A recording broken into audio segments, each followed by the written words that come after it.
نشد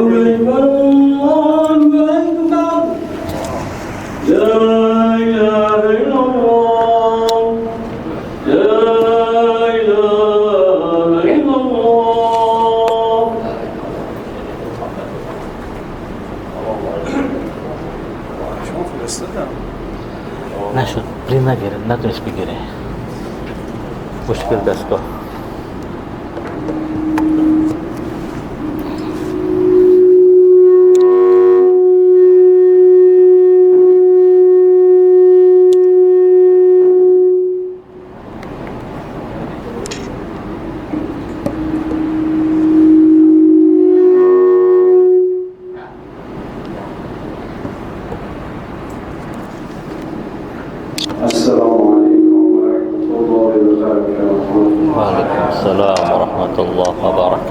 بسم الله الرحمن الرحيم. الحمد لله رب العالمين بارئ الخلائق أجمعين باعث الأنبياء والمرسلين الذي بعد فلا يرى وقرب فشهد النجوى تبارك وتعالى ثم الصلاة والسلام على حبيب إله العالمين وشفيع ذنوب المذنبين العبد المؤيد والرسول المسدد المصطفى الأمجد أبي القاسم المصطفى محمد. اللهم صل على محمد وآل محمد.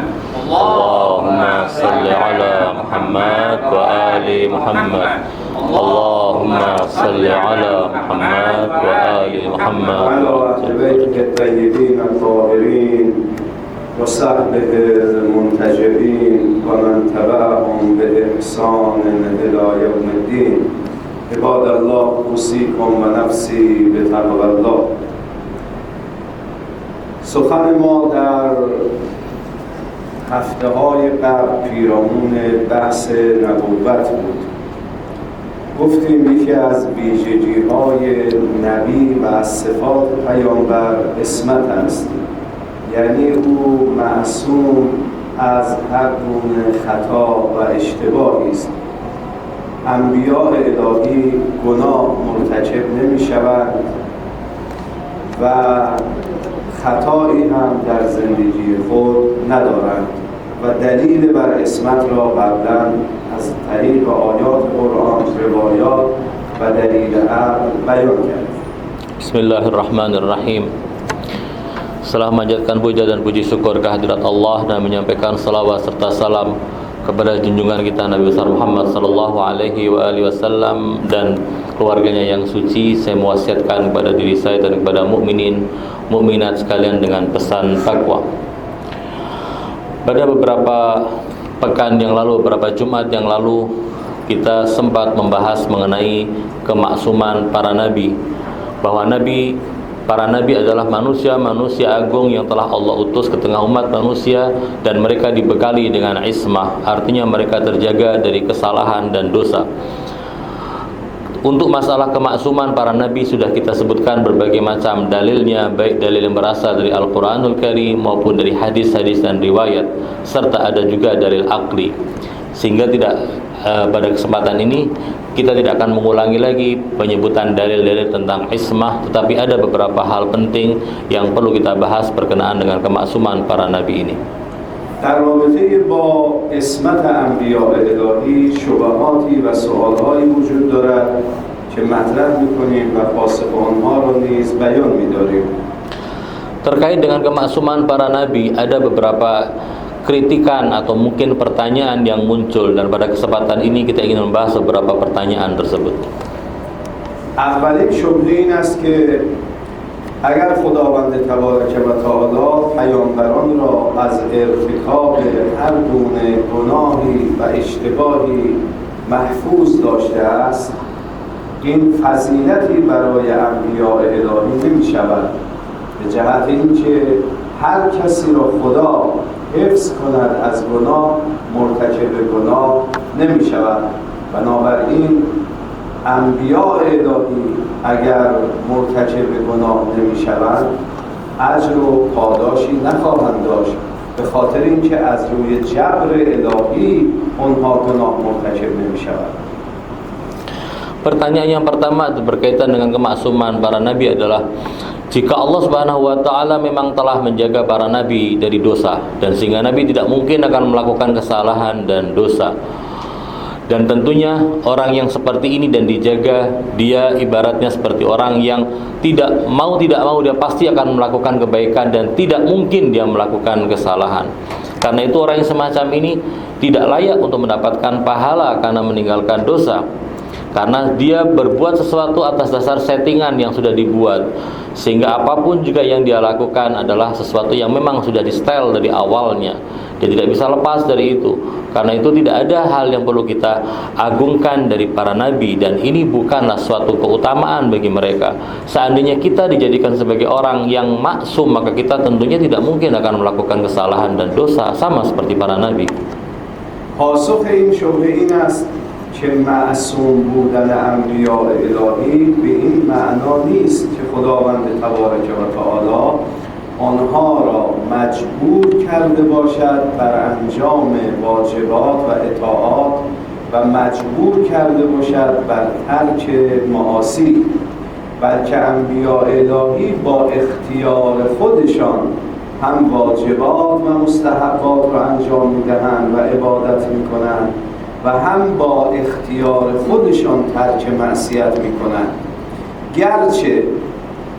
گرچه انتصاب فعل در نهایت به حضرت حق تبارک و تعالی می بوده باشد، انتصاب فعل به خدا در طول فعل انبیاء الهی هست، نه در عرض آن. اینطور نیست که خداوند تبارک و تعالی اونها رو وادار به فعل طاعت و وادار به ترک معصیت بنماید.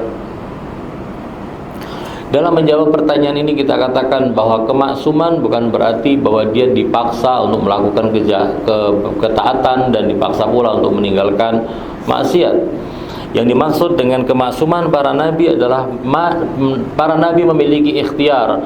Dia bisa berbuat yang baik dan bisa juga berbuat yang buruk. Dia mempunyai ikhtiar untuk melakukan itu. Tetapi dia mendapatkan suatu kekuatan yang dimiliki olehnya sehingga dia tidak tertarik untuk melakukan dosa, tidak tertarik untuk melakukan kesalahan. Dia terjaga dari itu. Dan ketika nabi melakukan suatu ketaatan, suatu amal saleh, atau ketika seorang nabi meninggalkan perbuatan dosa, maka itu dilakukan oleh nabi dengan ikhtiar yang dia miliki. انبیاء الهی عاقبت عبادت و بندگی خدا رو میدانند، بنابراین اطاعت و بندگی خدا میکنند. جایگاه خودشان به عنوان مخلوق و معبود، به عنوان مخلوق خداوند و بنده خداوند میدانند، لذا بر خود لازم میدانند که اطاعت خدا بکنند و همچنین آثار و نتایج معصیت رو میدانند و در نتیجه معصیت نمی کنند. Para nabi diberi kekuatan sebagai seorang yang maksum oleh Allah Subhanahu wa taala dengan diberikan sebuah pengetahuan tentang apa sebenarnya yang akan didapatkan oleh orang yang melakukan kesalehan. Dia bisa menyaksikan secara langsung pahala-pahala yang akan didapatkan karena kesalehan dan amal baik. Atau juga dia tahu apa yang akan didapatkan oleh orang yang melakukan dosa sehingga dia tidak tertarik untuk melakukan kesalahan dan dosa. Dia tahu masalah penghambaan kepada Tuhan, penghambaan yang sebenarnya, sehingga dia tidak memilih jalan kecuali jalan penghambaan. Inilah yang dimiliki oleh para nabi. شبهه دوم این است که اگر انبیاء الهی و ائمه علیهم السلام معصوم هستند، چرا آنها در عباراتی که منسوب به آنهاست اقرار و اعتراف به گناه نمودند؟ شما همین دعای کمیلی که همیشه میخوانید ببینید، امیرالمؤمنین سلام الله علیه میفرماید اللهم اغفر لی الذنوب التي تحت كل اسم، اللهم اغفر لی الذنوب التي تنزل النقم، اللهم اغفر لی الذنوب التي تحبس الدعاء. آخر از وجود مقدس خاتم الانبیا و از انبیاء الهی دیگر نیز نقل شده است که اونها در مناجات خودشون با خداوند تبارک و تعالی اقرار و اعتراف به گناه کردند. خب اگر انبیا خود اعتراف به گناه میکنند، چگونه ممکن است ما بگوییم اونها معصومند و گناهی مرتکب نشدند و نمیشوند؟ Pertanyaan atau iskal kedua, kritik kedua tentang teori kemaksuman para nabi adalah terkait dengan doa-doa yang dipanjatkan oleh para nabi dan para maksum. Kita tahu riwayat-riwayat doa yang berasal dari maksumin menyebutkan pengakuan akan dosa yang mereka lakukan. Misalnya dalam doa kumail yang kita baca setiap malam Jumat, yang diriwayatkan dari Imam Ali bin Abi Thalib. Imam Ali bin Abi Thalib mengatakan di antaranya adalah Allahumma ighfir liyadz-dzunub, ya Allah ampunilah dosa-dosa yang telah merobek tirai keterjagaan dan keterlindungan. Ya Allah ampunilah dosa-dosaku yang mendatangkan petaka dan bencana. Ya Allah ampunilah dosa-dosaku yang akan mengubah kenikmatan menjadi sebuah petaka. Ini semua adalah ungkapan-ungkapan dari Amirul Mukminin. Atau juga doa-doa yang lain yang kita dengar atau kita dapatkan dari Rasulullah SAW atau A'immah Ma'sumin alaihimussalam, yang menunjukkan mereka mengakui punya dosa di hadapan Allah. Jika mereka saja mengakui memiliki dosa, apakah kita mengatakan mereka tidak memiliki dosa? Bukankah ini adalah sebuah pengakuan bahwa mereka adalah berdosa? Jika mereka berdosa, berarti mereka bukan maksum. در پاسخ به این شبهه دو جواب داده شده است که اولین از آنها این است که انبیاء الهی گناه مرتکب نشدند، بلکه با این دعاها، با این استغفارها و مناجاتها خواستند به ما بیاموزند که وقتی ما با خداوند تبارک و تعالی مناجات میکنیم و دعا میکنیم چگونه دعا بکنیم و چه چیزی را از خداوند تبارک و تعالی مسئلت کنیم. پس در واقع اونها از زبان ما دارند با خدا مناجات میکنند و استغفار میکنند، گناهان ما را بیان میکنند. امیرالمؤمنین سلام الله علیه میفرمایند او گناهانی که ما، نه خودشان، ما مردم انجام میدهیم که موجب حبس دعا میشود یا موجب تغییر نعمت میشود، اونها را خدا از ما بیاموزد، به ما آموزش میدهند، درس میدهند. Untuk menjawab pertanyaan ini ada dua jawaban yang disebutkan oleh para ulama. Yang pertama adalah bahwa ungkapan-ungkapan tersebut sebenarnya bukan ungkapan untuk diri para maksum. Itu adalah suatu pelajaran yang sedang diajarkan oleh maksum kepada kita. Seakan-akan mereka mengatakan kepada kita, wahai seorang hamba mukmin, kalau hendak berdoa kepada Allah, berdoalah seperti ini. Memiliki dosa-dosa di hadapan Allah, akuilah dosa-dosa itu dan mintalah ampun kepada Allah dengan cara yang semacam ini. Ketika misalnya Imam Ali bin Abi Thalib mengajarkan doa kumail yang isinya adalah meminta ampunan atas dosa yang bisa mengubah kenikmatan, meminta ampunan dosa yang bisa mendatangkan bala dan bencana, seakan-akan imam mengatakan bahwa ini adalah engkau wahai mukmin, ini adalah engkau yang memiliki dosa, mintalah ampunan kepada Allah dari dosa-dosamu yang mungkin akan mengubah kenikmatan menjadi bencana. جواب دوم از این شبهه این است که انبیاء الهی خودشون رو در یک مقام بسیار بالایی میبینند. اونگاه هر گونه کوتاهی در برابر اوامر الهی، در برابر اطاعت خدا، اون رو برای خودشون گناه میبینند. مثل این که وقتی ما در محضر یک شخص بزرگی مینشینیم، گویا همواره احساس گناه میکنیم که ما پیش اون نشستیم و همش میگیم ببخشید، معذرت میخوام، در صورتی که اشتباهی و خطایی مرتکب نشدیم، ولی باز اعتذار میکنیم، عذرخواهی میکنیم. انبیاء الهی خودشون رو در محضر حضرت حق تبارک و تعالی میبینن، همین که خودشون وجودی هستن در برابر وجود خدا، این رو برای خودشون گناه میدانن، لذا طلب مغفرت میکنن. یا گاهی ممکن است در برابر خدا ترک اولایی انجام بدهند که اون حرام نیست، معصیت نیست، ولی در عین حال از خداوند تبارک و تعالی استغفار میکنند. Jawaban yang kedua adalah para nabi dan maksumin melihat bahwa diri mereka sudah bukan lagi berada di tingkatan-tingkatan manusia biasa. Mereka memiliki tingkatan yang sangat tinggi di hadapan Allah. Lalu kemudian mereka merasa berada di sisi Allah Subhanahu wa taala, yang mana Allah adalah Tuhan yang tidak berbatas keagungannya. Mirip seperti ketika kita yang seperti ini dengan segala kekurangan kita, kita duduk di depan seorang yang sangat besar, orang yang sangat tokoh, yang terpandang. Seringkali kita minta maaf kepada dia atas sesuatu yang tidak kita lakukan. Padahal kita duduk saja dan kita tidak melakukan kesalahan, kita masih merasa bahwa duduk kita di depan orang yang sedemikian terhormat itu adalah sebuah kesalahan. Kita duduk misalnya menyandar, duduk menyandar bukan satu kesalahan, tapi ketika kita berada di hadapan seorang yang besar, kita merasa itu adalah sebuah kesalahan dan kita minta maaf. Maksum ketika mereka melihat diri mereka berada di sisi Allah, seakan-akan berada di hadapan Allah, mereka minta maaf kepada Allah atas kekurang ajaran dan kegadiran mereka di hadapan Allah. Atau mungkin juga maksum ketika sebagai manusia, terkadang dia melakukan suatu tindakan-tindakan manusiawi karena kehidupan mereka adalah kehidupan manusiawi, sehingga dalam kehidupan itu terkadang meninggalkan sesuatu yang aula, disebutkan tarkul aula. Ada sesuatu yang baik, ada sesuatu yang lebih baik. Terkadang seorang maksum melakukan yang baik, bukan melakukan yang terbaik. Karena melakukan yang baik itulah mereka beristighfar, meminta maaf, karena seharusnya mereka melakukan yang terbaik. با وجود این که انبیاء الهی در نهایت اطاعت و عبودیت خدا بودند، در روایت دارد نسبت به پیامبر صلا حتی تورم قدما، اونقدر پیامبر نماز میخوندن که پاهای مبارکشون ورم کرد، روزه میگرفتند، گاهی خیمه میزدند، 10 روز مشغول عبادت خدا بودند، ولی در عین حال اونقدر عظمت خدا رو بزرگ میبینند، لذا هر آن احساس میکنن که در عبادت و بندگی خدا باز کوتاهی شده.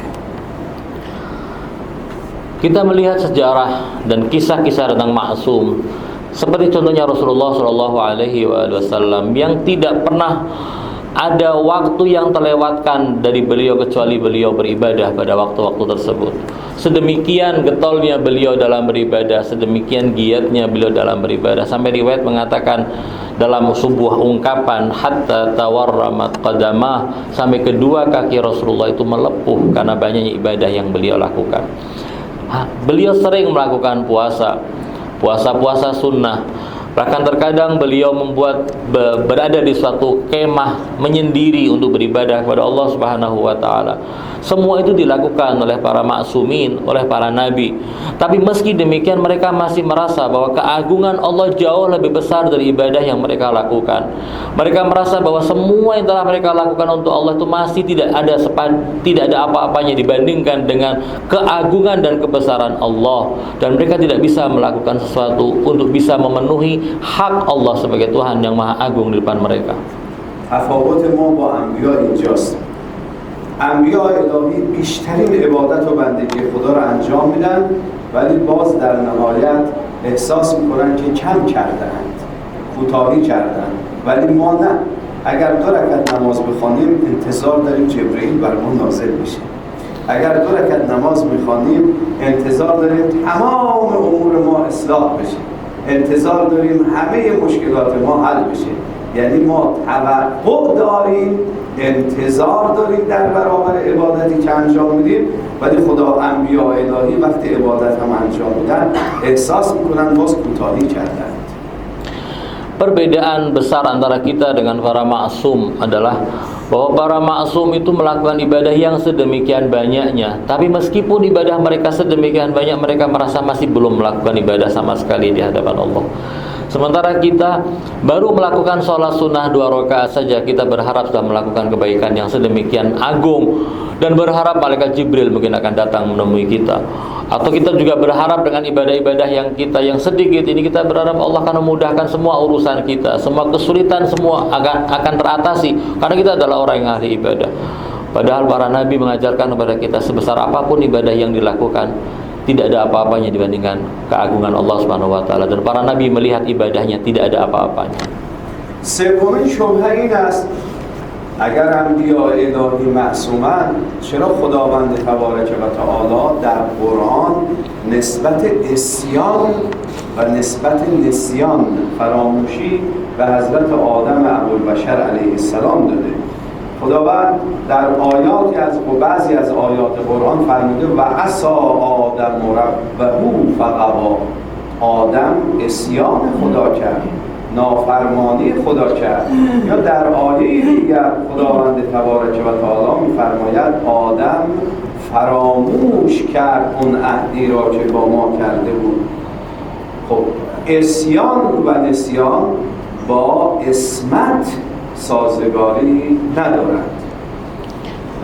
Pertanyaan atau kritik yang ketiga yang diangkat dalam permasalahan kemaksuman para nabi adalah jika para nabi itu maksum, mengapa ada ayat-ayat Al-Quran yang menunjukkan bahwa Nabi Adam itu bermaksiat? Artinya ada ayat-ayat Al-Quran yang menisbatkan kemaksiatan dan kelupaan kepada Adam alaihissalam. Padahal seorang yang lupa atau orang yang melakukan dosa pasti dia bukan maksum. Di dalam satu ayat Al-Quran Allah bercerita tentang Nabi Adam alaihissalam. Ketika Adam makan buah yang terlarang itu, Allah mengatakan fa'asa Adamu rabbahu faghawa. Maka kemudian Adam melakukan isyan, maksiat kepada Tuhannya, lalu dia jatuh dari makamnya. Atau mungkin juga ayat yang mengatakan ketika Allah Subhanahu wa taala melarang Adam untuk mendekati pohon yang terlarang itu, lalu kemudian iblis datang menggodanya. Allah menyebutkan Adam tergoda oleh iblis, fanasi, dan kemudian Adam lupa. Jika seorang melakukan perbuatan isyan, bermaksiat kepada Allah, dan orang lupa, pasti dia bukan maksum. Jika Adam termasuk nabi, berarti dalil tentang kemaksuman para nabi perlu untuk ditinjau ulang. پاسخ به این شبهه هم این است که تکالیف الهی بر دو دسته است. یکی تکالیف الزامی که به صورت واجب یا حرام است، یعنی باید انجام بدهند یا باید ترک بکنند. دومین دسته از تکالیف الهی تکالیف غیر الزامی است، یعنی نه واجب است انجام بدهند نه حرام است اگر انجام دادند. این کار نسبت عصیان و نسبت معصیتی که به آدم ابوالبشر داده شده، این در تکالیف غیر الزامی است، یعنی ترک اولا کرده. بهتر این بود که انجام نمیداد، اما انجام دادن او حرام نبوده است که مخالفت با عصمت داشته باشد.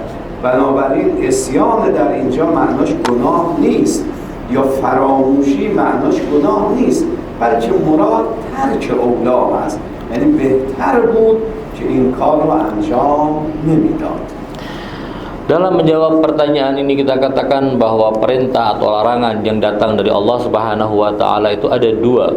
Ada perintah dan larangan yang mengikat dan harus dilakukan atau harus ditinggalkan. Dan ada lagi taklif yang tidak mengharuskan, artinya boleh dilakukan dan boleh tidak dilakukan. Walaupun ada larangan, tapi larangannya bukan larangan yang mengikat, atau ada perintah, perintahnya bukan mengikat. Ini adalah kelompok kedua dari taklif yang Allah turunkan kepada manusia. Ketika Allah Subhanahu wa taala berbicara kepada Adam tentang larangan untuk mendekati pohon yang terlarang itu bukan berarti sebuah larangan yang ilzam, yang mengharuskan Adam untuk menjauhinya. Walaupun lebih baik tidak mendekati pohon tersebut. Artinya, jika dikatakan Adam melakukan isyan terhadap Allah, terhadap perintah atau larangan Allah, yang terjadi adalah larangan dan perintah kelompok kedua, bukan larangan dan perintah kelompok pertama yang mengikat, tapi ini yang tidak mengikat. Walaupun kita katakan bahwa itu menunjukkan adanya tarkul aula, yakni meninggalkan sesuatu yang seharusnya lebih baik dilakukan. شبهه چهارم این است که ما در قرآن مشاهده می‌کنیم که بعضی از گناهان نسبت به انبیا داده شده که برخی از انبیاء الهی گناهایی رو مرتکب شدند. خب اگر اونها گناه انجام دادن چگونه ممکن است بگوییم معصوم هستند؟ مثلا در قرآن کریم نسبت دروغ در بعضی از انبیا داده شده. از قول حضرت ابراهیم علیه السلام خداوند در نقل می‌کند در سوره صافات آیه 89 و قال انی سقیم. حضرت ابراهیم گفت من بیمار هستم، در حالی که بیمار نبوده است. چطور ممکن است کسی که بیمار نباشد بگوید من بیمار هستم؟ یا وقتی حضرت ابراهیم رو دستگیر کردن پرسیدن چه کسی این بت‌ها رو شکسته است؟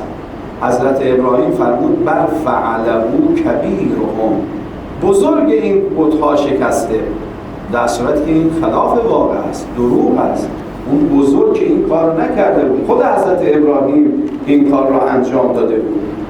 یا در مورد حضرت یوسف علیه السلام رو داریم که حضرت یوسف به برادرانش وقتی گندم داشت و داشتن میرفتن دستور داد بگویید ثم اذن مؤذن ایتها العیر انکم لسارقون، شما دزد هستید، در حالی که برادران یوسف دزدی نکرده بودند.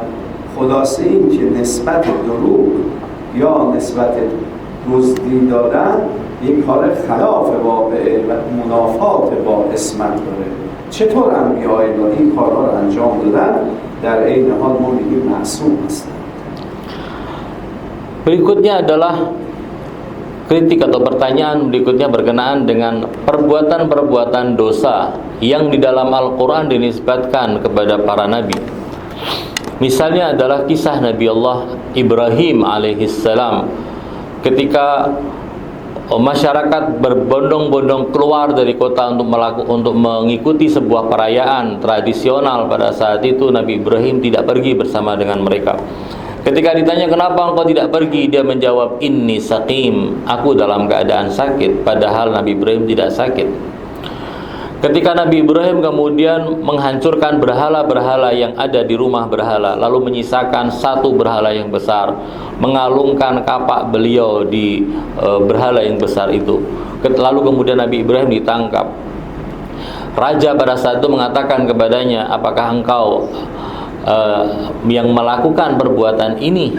Nabi Ibrahim menjawab, kalau masalah yang siapa yang melakukan ini, Nabi Ibrahim mengatakan bal fa'alahu kabiruhum hadza fas'aluhum in kanu yantiqun. Yang melakukan perbuatan ini adalah yang paling besar ini. Dan kalau tidak percaya silahkan tanya kepada berhala-berhala yang sudah berjatuhan itu siapa yang melakukannya. Bukankah ini adalah sebuah ungkapan yang tidak faktual, karena faktanya adalah Nabi Ibrahim yang telah melakukan pemukulan terhadap berhala-berhala tersebut. Atau misalnya kisah Nabi Yusuf alaihissalam, setelah Nabi Yusuf memerintahkan kepada orang-orangnya untuk meletakkan alat takar milik raja di karung milik Binyamin, lalu kemudian saudara-saudara Yusuf akan pergi setelah mereka mengambil gandum. Nabi Yusuf memerintahkan seorang untuk memanggil mereka dan menahan mereka jangan sampai pergi. Dikatakan dalam Al-Quran fa'adzana mu'adzinun bainahum ayyatuhal 'airu innakum lasariqun. Seorang kemudian berseru dari Nabi Yusuf alaihissalam yang mengatakan, wahai rombongan kafilah, kalian adalah orang-orang yang melakukan pencurian, padahal Nabi Yusuf tahu mereka tidak mencuri. Ini adalah pertanyaan, ungkapan perbuatan-perbuatan yang kita tahu adalah dosa. Berbohong adalah suatu perbuatan yang dosa. Al-Quran menyebutkan bahwa hal-hal semacam ini terjadi pada Nabi Ibrahim dan juga pada Nabi Yusuf. پاسخ به این شبهه این است که ما یک قاعده‌ای داریم به نام توریه. انسان یک چیزی میگوید و چیز دیگری قصد میکند به خاطر یک مصلحت مهمتری و این دروغ نیست. مثل این که من کسی را دیدم عده‌ای دنبال او هستن که او رو بکشند، از من میپرسند او رو دیدی؟ میگویم نه و مرادم این است که الان نمیبینم یا 3 روز قبل ندیدم، در حالی که نیم ساعت قبل او رو دیدم. خب اگر بگویم که او رو دیدم و فلان جا رفت، او رو میکشم. به خاطر حفظ جان او من توریه میکنم، میگویم نه من او رو ندیدم، یعنی دیروز ندیدم، پریروز ندیدم. به این میگن توریه. گاهی انبیاء الهی نیز توریه میکردن، یعنی به خاطر یک مصلحت مهمتری مطلبی رو که به حسب ظاهر دروغ است بیان کردن. مثلا وقتی حضرت ابراهیم علیه السلام فرمود بل فعله کبیرهم، بزرگ اونها انجام داد، میخواد به اونها بفهماند که وقتی این بزرگ کاری نمیتواند انجام بدهد، که اونها اعتراف بکنن این بت بزرگ کاری نمیتواند انجام بدهد، خب از اونها سوال کنه وقتی اون نمیتواند کاری انجام بدهد چه او رو میپرستی که او رو خدا میدانی؟ یا در داستان حضرت یوسف علیه السلام، حضرت یوسف یک مصائب بزرگتری را مورد نظرش بود، لذا به اونها نسبت سرقت داد در حالی که اونها سرقت نکرده بودند و یک معنای دیگری رو قصد کرده است. بنابراین در این گونه موارد انبیاء الهی مصلحت بزرگتری رو در نظر گرفتن و به عنوان توریه مطلبی رو گفتن که به حسب ظاهر کذب است. Ada sebuah istilah yang namanya tauriyah. Dalam menjawab iskal atau kritik yang tadi disampaikan, ada kemungkinan bahwa yang dimaksud di sini adalah sebuah tauriyah. Tauriyah adalah sebuah kata-kata yang nampaknya secara zahir adalah dusta, tapi sebenarnya dia bukan dusta karena disampaikan dengan antara yang disampaikan dengan yang diniatkan ada perbedaan maksud. Dan itu dilakukan karena adanya tujuan-tujuan dan kepentingan-kepentingan yang lebih besar. Misalnya, kalau seandainya kita melihat ada pengawal-pengawal kerajaan sedang mencari seseorang atau kelompok orang sedang mengejar seseorang akan dibunuh dan kita tahu akan dibunuh. Lalu kemudian orang itu lewat di depan kita atau kita sembunyikan. Lalu kemudian orang-orang yang mengejar itu bertanya, apakah engkau melihat si fulan? Lalu kita mengatakan tidak melihat. Padahal kita tahu tadi kita lihat, sekarang tidak. Ketika kita mengatakan aku tidak melihat si fulan, maksudnya sekarang aku tidak melihat. Kalau tadi aku melihat. Ini namanya tauriyah. Demi apa? Demi menjaga keselamatan orang itu. Pertanyaan, kalau ada orang melakukan tauriyah semacam ini, apakah dia dicap sebagai orang pembohong? Tentunya akal mengatakan tidak, dia bukan seorang yang pembohong. Dia sedang menyelamatkan seseorang dengan niat dengan menggunakan metode tauriyah. Yakni apa yang dikatakan berbeda dengan apa yang dimaksudkan. Yang dikatakan adalah aku tidak melihat, tapi yang dimaksudkan adalah sekarang aku tidak melihat. Kalau tadi aku melihat. Dalam kisah Nabi Ibrahim misalnya, ketika Nabi Ibrahim alaihissalam ditanya, apakah engkau a'anta fa'alta hadza bi alihatina ya Ibrahim, apakah engkau yang melakukan ini terhadap Tuhan-Tuhan kami wahai Ibrahim?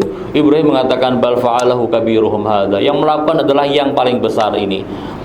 Lalu kemudian ketika Nabi Ibrahim mengatakan semacam itu, tujuan Nabi Ibrahim bukan untuk berdusta, tetapi untuk menyadarkan mereka bahwa yang besar, yang dikatakan paling besar, yang seharusnya paling mampu, ternyata tidak mampu untuk melakukan hal yang kecil, untuk memukul berhala-berhala kecil. Kalau berhala yang kau anggap sebagai Tuhan tidak bisa melakukan apa-apa, kenapa engkau menyembahnya? Nabi Ibrahim berkeinginan untuk membangkitkan logika mereka, menyadarkan mereka bahwa penyembahan yang mereka lakukan terhadap berhala-berhala ini adalah sebuah kekeliruan yang besar. Dan ternyata Al-Quran menyebutkan bahwa mereka kemudian menyadari bahwa apa yang terjadi adalah keliru, walaupun kemudian mereka menghukum Nabi Ibrahim dengan melemparkannya ke dalam api. Atau misalnya kisah Nabi Yusuf, ketika Nabi Yusuf menyebut saudara-saudaranya sebagai orang-orang yang mencuri alat takar milik raja, yang dimaksudkan oleh Nabi Yusuf adalah ini bagian dari sebuah skenario besar yang manfaatnya jauh lebih besar bagi semua, terkhusus bagi saudara-saudara Nabi Yusuf itu sendiri. شبهه دیگری که در اینجا مطرح است این است که اگر پیامبر اسلام معصوم است، چرا خداوند تبارک و تعالی در سوره فتح آیه دوم می‌فرماید لیغفر لک الله ما تقدم من ذنبک و ما تأخر، یعنی خدا ببخشد گناهان گذشته و گناهان آینده تو را. ذنب خدا فرموده، پس معلوم میشه پیامبر گناهی مرتکب شده قبلا که خدا میبخشد و در آینده هم گناهی مرتکب میشود و خدا میبخشد. این آیه با عصمت سازگاری ندارد، این شبهه است. Kritik berikutnya terhadap teori kemaksuman adalah apa yang Allah sebutkan dalam Al-Qur'anul Karim surat Al-Fatih. A'udzubillahi minasyaitonirrajim. Inna fatahna laka fathan mubina liyaghfira lakallahu ma taqaddama min dzambika wa ma ta'akhkhar. Ayat ini mengatakan bahwasanya bahwa kami telah memberikan kepadamu fathan mubina, dengan tujuan adalah supaya liyaghfira lakallahu ma taqaddam, supaya Allah menghapuskan dosa-dosamu yang telah lalu dan dosa-dosamu yang akan datang. Jika ayat dengan jelas menyebutkan ada dosa yang lalu dan ada dosa yang akan datang pada diri Nabi dan Allah mengampuni semua dosa-dosa itu, mengapa kita mengatakan bahwa Nabi tidak melakukan dosa? Setidaknya Nabi melakukan dosa walaupun Allah mengampuninya. در پاسخ به این شبهه دو جواب داده شده. جواب اول این است که مراد از این گناه نه اینکه پیامبر گناهی کرده باشه، بلکه اون گناهانی هست که مشرکان به پیامبر نسبت میدادن و اون این است که پیامبر مرتکب گناه شد که بت‌های اونها را از بین برد، مرتکب گناه شد که بت‌های اونها رو نپذیرفت. این گناه رو خدا میبخشد و دلیلش هم اینه که خداوند تبارک و تعالی این لیغفر را تعلیل آورده است برای انا فتحنا لک فتحا مبینا.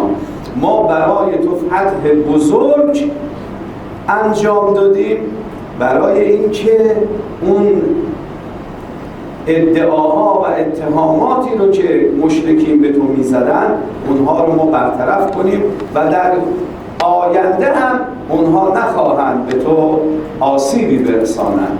پس بنابراین مراد از این گناه یعنی اون گناهانی که مشرکین نسبت به پیامبر میدادند. Dalam menjawab kritikan ini, pertama kita katakan bahwasanya yang dimaksud dosa di sini liyaghfira lakallahu ma taqaddama min dzanbik, dosamu. Ini bukan dosa yang kita pahami, yani kita melakukan dosa terhadap Allah, tapi dosa yang dilakukan oleh Nabi di mata orang-orang musyrik. Orang musyrik menganggap Nabi Muhammad SAW telah melakukan dosa yang sangat besar, yaitu menghancurkan berhala-berhala mereka, mengajak umat untuk bertauhid, bukan menyembah para berhala. Ini adalah dosa besar yang dilakukan oleh Nabi. Sehingga yang dimaksudkan Allah Subhanahu wa taala akan menghapuskan dosa-dosa Nabi bukan dosa-dosa Nabi terhadap Allah, tapi dosa-dosa Nabi di mata orang-orang musyrik. Dalilnya adalah ayat ini, penggalan ayat ini turun berkenaan dengan masalah Fathun Mubin, sebuah penaklukan dan kemenangan besar yang akan Allah berikan kepada Nabi. Wahai Nabi, kami akan memberikan kepadamu sebuah kemenangan yang sangat besar dan nyata. Kemenangan ini adalah bertujuan untuk apa? Salah satunya, buahnya adalah menghilangkan semua dosa-dosa yang ada di mata orang-orang musyrik terhadap dirimu yang mereka anggap bahwa engkau telah melakukan dosa besar. Dan dengan adanya Fathun Mubin inilah, pada masa ke depan orang-orang musyrik juga tidak akan pernah lagi menganggap apa yang kau ajarkan itu sebagai sebuah dosa. Jadi maksud daripada dzanb di sini bukan dosa yang kita pahami, melainkan dosa yang dilakukan oleh Nabi di mata orang-orang kafir Quraisy. جواب دومم این هست که مراد از این ذنب پیامبر یعنی ذنب امت پیامبر. خدا به خاطر پیامبر، به خاطر عظمت پیامبر، به خاطر حرمتی که پیامبر برای خدا داره گناهان گذشته و آینده امت پیامبر رو میبخشد. کما اینکه اگر شما یک رفیق خیلی عزیزی داشته باشید، استاد بزرگی داشته باشید، اگر فرزند او خطایی کرد، به خاطر اون استاد، به خاطر اون دوست عزیز از گناه اون فرزند در میگذرید و او رو میبخشید. Jawaban yang kedua adalah dosa yang dimaksud di sini adalah dosa umat Nabi Muhammad. Kedudukan Rasulullah yang sedemikian tinggi di sisi Allah. Berkat kedudukan yang tinggi itulah Allah mengatakan kepada nabinya, wahai Nabi, berkat kedudukanmu aku ampuni dosa-dosa umatmu yang telah lalu dan dosa-dosa umatmu yang akan datang. Ini mirip seperti misalnya kalau kita demi menghormati seorang guru, seorang tokoh, kita memaafkan kesalahan orang gara-gara tokoh itu.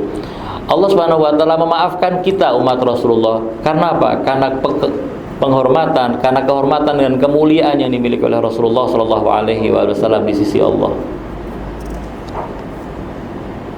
خلاصه این که ما یک قاعده کلی داریم و اون این است که تمام انبیاء الهی معصومند دلیل این قاعده آیات قرآن، روایات و دلیل عقل. هر چیزی دیدیم که مخالف با این قاعده کلی است باید رو توجیه و تعبیر کنیم. Kesimpulannya adalah bahwa para nabi merupakan manusia yang dijaga oleh Allah dari perbuatan salah dan dosa. Dalilnya ada dalam Al-Quran, dalam riwayat-riwayat dan hadis-hadis, juga ada dalil akli yang mendukungnya. Segala apa yang kita dapatkan, informasi yang kita dapatkan yang nampaknya secara lahiriah bertentangan dengan teori kemaksuman, maka harus kita carikan jalan penyelesaiannya. همون گونه ما دلیل عقلی داریم که خداوند جسم ندارد. اگر آیه‌ای از قرآن یا روایتی اسناد جسم به خدا میدهد باید رو توجیه کنیم. وقتی خداوند فرمود ید الله فوق ایدیهم، بگیم مراد از این دست ید ظاهری و جسمی نیست، بلکه مراد قدرت خداست. Mirip seperti teori yang mengatakan bahwa Allah Subhanahu wa Ta'ala tidak berjisim. Maka jika kita melihat ada ayat Al-Quran atau ada riwayat yang menyebutkan sesuatu tentang kejisiman Allah, maka kita harus melakukan taujih atau mencari penyelesaian dan solusi untuk mengatasi permasalahan itu. Misalnya, ketika kita meyakini bahwa Allah tidak berjisim, lalu ayat Al-Quran mengatakan yadullah fawqa aydihim, tangan Allah di atas tangan mereka. Apakah lantas kita akan mengatakan tangannya adalah tangan seperti yang kita fahami, tangan fisikal? Tentunya tidak. Kita akan mengatakannya dimaksud dengan tangan di sini adalah kekuatan dan kekuasaan Allah di atas semua kekuatan dan kekuasaan orang-orang lain. أقول قولي هذا وأستغفر الله لي ولكم فاستغفروه يغفر لكم ذنوبكم إنه هو الغفور الرحيم. بسم الله الرحمن الرحيم. قل هو الله أحد الله الصمد لم يلد ولم يولد ولم يكن له كفوا أحد. صدق الله العلي العظيم. إن الله وملائكته يصلون على النبي يا أيها الذين آمنوا صلوا عليه وسلموا تسليما. اللهم صل على محمد وآل محمد. اللهم صل على محمد وآل محمد. اللهم صل على محمد وآل محمد. عجل فرجهم. بسم الله الرحمن الرحيم. الحمد لله رب العالمين وصلى الله على سيدنا ونبينا أبي القاسم المصطفى محمد. اللهم صل على محمد وآل محمد. اللهم صل على محمد وآل محمد. اللهم صل على محمد وآل محمد. وعلى أهل بيته الطيبين الطاهرين سيما ابن عمه وكاشف سره ومبلغ رسالاته علي أمير المؤمنين وعلى ابنته فاطمة الزهراء سيدة نساء العالمين وعلى ولديه الحسن والحسين سيد شباب أهل الجنة وعلى علي بن الحسين ومحمد بن علي وجعفر بن محمد وموسى بن جعفر وعلي بن موسى ومحمد بن علي وعلي بن محمد والحسن بن أبي والخلف القائم. اللهم صل على محمد وآل محمد. وجزك على عبادك وأمنائك في بلادك. اللهم صل وسلم وزد وبارك على محمد وآل محمد كما صليت وباركت وترحمت على إبراهيم وآل إبراهيم إنك حميد مجيد.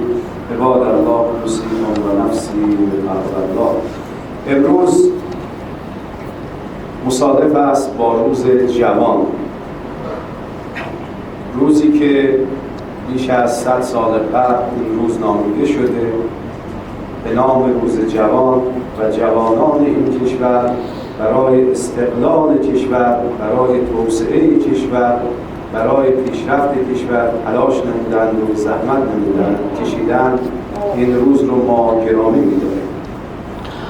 Bismillahirrahmanirrahim. Setelah memanjatkan puja dan puji syukur kehadirat Allah, menyampaikan salawat serta salam kepada Rasulullah dan keluarganya, serta menyampaikan pesan takwa kepada para mukminin dan mukminat sekalian. Saya memohon pada Allah Subhanahu wa taala taufik supaya Allah memberikan kepada kita semua taufik untuk bisa selalu berpegang teguh pada ketakwaan. Hari ini bertepatan dengan Hari Sumpah Pemuda. Hampir 100 tahun yang lalu para pemuda di negeri ini berkumpul dan mengucapkan sebuah ikrar Sumpah Pemuda yang menggabungkan pemuda dari berbagai daerah Dan itulah yang kemudian mewarnai perjuangan yang kemudian dilakukan oleh para pemuda demi kemerdekaan negeri ini dari penjajahan bangsa asing. گرچه در واقع هر روز جوان است، چون رشد کشور، رشد علم، رشد دانش بر پایه جوانان است. Walaupun saya meyakini bahwasanya setiap hari adalah hari-hari yang berhubungan dengan para pemuda. Para pemuda lah yang mereka melakukan kegiatan-kegiatan, aktivitas-aktivitas, dan para pemuda lah yang akan mengisi kebaikan-kebaikan untuk sebuah negeri. اما اختصاص دادن یک روز به نام جوان به نظر میرسد یکی از کارهای بسیار ارزنده و ارزشمندی است که در این کشور صورت گرفته و انجام شده است. Namun penamaan satu hari dari satu tahun dengan sebuah nama yang berhubungan dengan pemuda ini adalah suatu hal yang sangat menarik dan sangat baik sekali demi untuk memacu semangat para pemuda untuk berbuat dan mengabdi kepada negara mereka.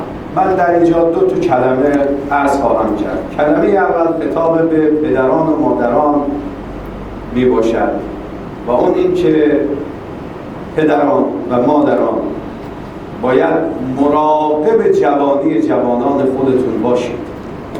نسبت به ازدواج اونها تلاش کنید و سعی کنید. نسبت به تربیت و اخلاق اونها تلاش بکنید. نسبت به آموزش و دانش اونها هم تلاش بکنید. این جوانان احتیاج به کمک، مساعدت و همراهی دارند. فرزند ما فقط خورد و خوراک و مسکن و لباس نیست. اونها نیاز به مسائل دیگری هم دارند. ازدواج اونها، تحصیل اونها و تربیت اونها که در آینده بتوانند باعث روشنی چشم ما باشند. Ada dua hal yang ingin saya sampaikan. Yang pertama saya tujukan kepada orang tua yang memiliki anak-anak muda. Wahai ayah dan ibu, ketahuilah bahwa anak-anak muda yang kita miliki ini membutuhkan perhatian yang besar. Mereka butuh bantuan. Yang memerlukan pernikahan, bantu mereka untuk bisa melangkah ke jenjang pernikahan. Mereka yang membutuhkan pendidikan, dorong mereka dan bantu mereka untuk bisa mencapai tingkatan atau derajat tinggi keilmuan dengan belajar. Yang mereka juga membutuhkan bimbingan, pendidikan. Mereka memerlukan untuk diawasi, untuk dikontrol, untuk diarahkan secara akhlak dan secara etika mereka.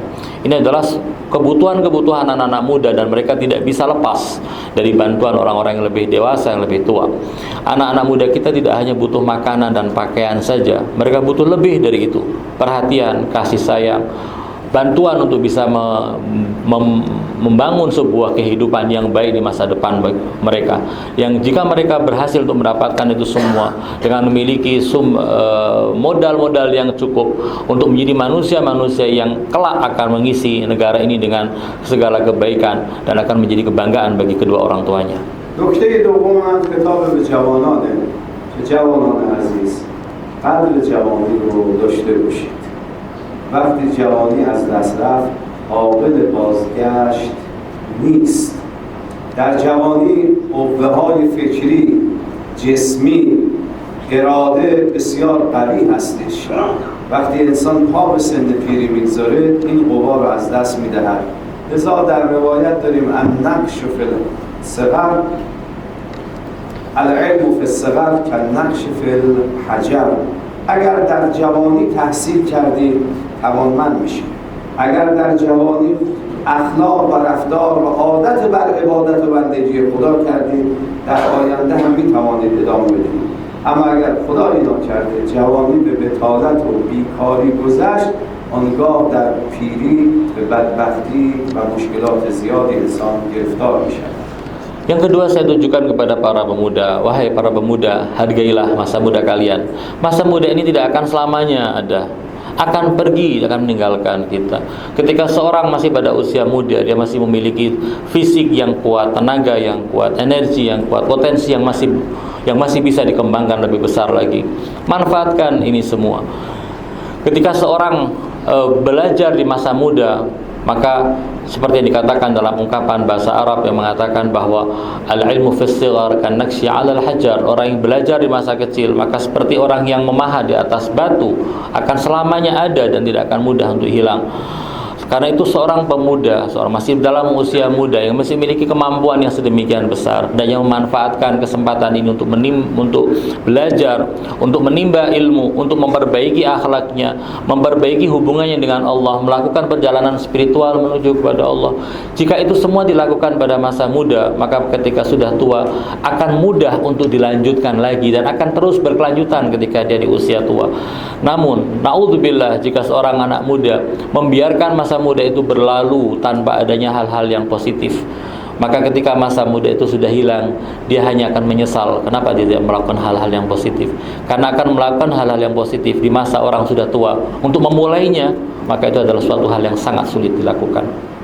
خوشبختانه کشور اندونزی بر اساس آمار و اطلاعاتی که بیان شده کشور جوانی است و انشالله همین جوانان این کشور رو به کشور پیشرفته و جزء گروه 8 پیشرفته تبدیل خواهند کرد. Alhamdulillah, Indonesia sebagaimana informasi yang saya dapatkan merupakan negara dengan jumlah penduduk yang berusia muda yang cukup besar, dan karena itu kita berharap anak-anak muda di Indonesia ini bisa menjadi motor penggerak bagi kemajuan bangsa ini, dan kemudian Indonesia di masa depan akan menjadi salah satu dari negara-negara maju yang sekarang mungkin dikenal dengan kelompok di G8. خدایا به محمد و آل محمد جوانان ما رو محافظت بفرما. Ilahi amin. Ya Allah, semoga kami mohon kepadamu, semoga engkau berkenan untuk menjaga anak-anak muda kita. توفیق علم و دانش تحصیلات عالیه به جوانان ما کرامت بفرما. Ya Allah, berilah kesempatan kepada anak-anak muda kami untuk bisa menimba ilmu yang baik. اراده قوی برای خدمت به کشور به جوانان ما مرحمت بفرما. Ya Allah, anugerahilah pemuda-pemuda kami suatu tekad yang kuat untuk bisa berbuat untuk negeri mereka. وسایل کسب و کار و ازدواج و خانه برای جوانان ما فراهم بفرما. Ya Allah, mudahkanlah segala hal yang membantu anak-anak muda kita untuk membangun rumah tangga mereka dan membangun kehidupan mereka. جوانان ما را از تصادفات، از بیماری‌ها و از انحرافات اخلاقی و اجتماعی محافظت بفرما. Ya Allah, jagalah anak-anak muda kami dari segala keburukan, dari bencana, dari petaka, dari penyimpangan-penyimpangan akhlak dan moral. Ya Allah, kami titipkan anak-anak muda kami dan jagalah mereka semua. عقل و فهم و درک جوانان ما را بیشتر بفرما. Ya Allah, sempurnakanlah akal dan pemikiran anak-anak muda kami. به عمر جوانان ما برکت عنایت بفرما. Ya Allah, berikanlah berkah kepada usia anak-anak muda kami. اللهم اغفر للمؤمنين والمؤمنات والمسلمين والمسلمات الأحياء منهم والأموات تابع بيننا وبينهم بالخيرات إنك مجيب الدعوات إنك غافر الخطيئات إنك على كل شيء قدير وبالإجابة جدير. سبحان ربك رب العزة عما يصفون وسلام على المرسلين والحمد لله رب العالمين. بسم الله الرحمن الرحيم. إذا جاء